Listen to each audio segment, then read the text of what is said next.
അപ്പൊ ഈ സിനിമ വലിയൊരു വിജയമാകുമ്പോ ഇനിയും ഞാൻ നന്ദി പറയാൻ വരും. അപ്പൊ ഇവിടെ എല്ലാവരും ഉണ്ടാവണം, നമ്മൾ ഇതുപോലെ കണ്ടുകൊണ്ടേയിരിക്കും. ഈ സിനിമയിൽ അഭിനയിച്ച കുറച്ച് താരങ്ങൾ മാത്രമാണ് ഇവിടെ വന്നിട്ടുള്ളത്. ഈ സിനിമയിൽ ഒരുപാട് പേരുണ്ട്. മനോജ് കെ ജയൻ, സിദ്ദിഖ തുടങ്ങി നമുക്ക് ഏറ്റവും ഇഷ്ടപ്പെട്ടുള്ള അന്യഭാഷാ ചിത്രങ്ങളിൽ, നമ്മളെ ഒരുപാട് സിനിമകളിൽ എന്താ പറയുക, വില്ലൻ വേഷത്തിലും അല്ലാത്ത കഥാപാത്രങ്ങളിൽ പ്രധാന കഥാപാത്രങ്ങൾ വന്നിട്ടുള്ള ജോൺ വിജയ്, സമ്പത്ത് റാം തുടങ്ങിയ ഒരുപാട് താരങ്ങൾ. നിങ്ങൾക്ക് ജോൺ വിജയിനെ അറിയാം, തമിഴ് പടങ്ങൾ നിങ്ങൾ ഒരുപാട് കണ്ടിട്ടുണ്ട്. മലയാളത്തിൽ ലൂസിഫറിൽ വന്ന ലാലട്ടൻ കാലൊക്കെ പൊത്തി വെച്ചാൽ അറിയാമല്ലോ ജോൺ വിജയൻ, അല്ലേ? അറിയാം. അതുപോലെ ബാലയപ്പുറത്തിലെ സമ്പത്ത് റാം എല്ലാവരും നിങ്ങൾ കണ്ടിട്ടുള്ളതാണ്. അപ്പം അതുപോലെ ഒരുപാട് താരങ്ങൾ ഈ സിനിമയിലുണ്ട്. ഇതിലെ വേറൊരു പ്രധാന നായിക പ്രണീത സുഭാഷ് എന്ന് പറഞ്ഞ ഒരു നായിക കൂടിയുണ്ട്.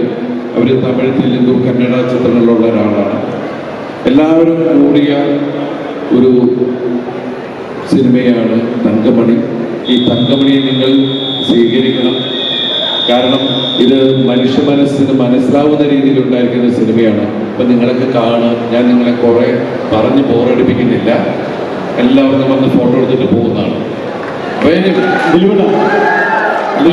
ഒരു ചിത്രം വരച്ചിട്ടുണ്ട്, ഒരു ചങ്ങാതി ദിലീപേട്ടന്റെ ആ ഒരു ചിത്രം ദിലീപേട്ടൻ ഈ വേദിയിൽ തങ്കമണിയുടെ ഈ പ്രഖ്യാപന വേദിയിൽ വെച്ച് തരണമെന്ന് ആഗ്രഹം പ്രകടിപ്പിച്ചു. ക്ഷണിച്ചോട്ടെ, ആളെ വിളിക്കും.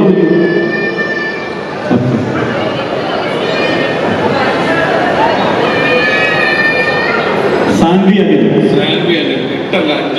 5 ക്ലാസ് പഠിക്കുന്ന 8 വയസ്സ് സെന്റ് ഫ്രാൻസിസ് ഹയർ സെക്കൻഡറി സ്കൂളിലെ സാൻവി. ഇതാണ് സാൻവി. ഞാനൊരു പെൺകുട്ടിയാണ് പ്രതീക്ഷിച്ചത്.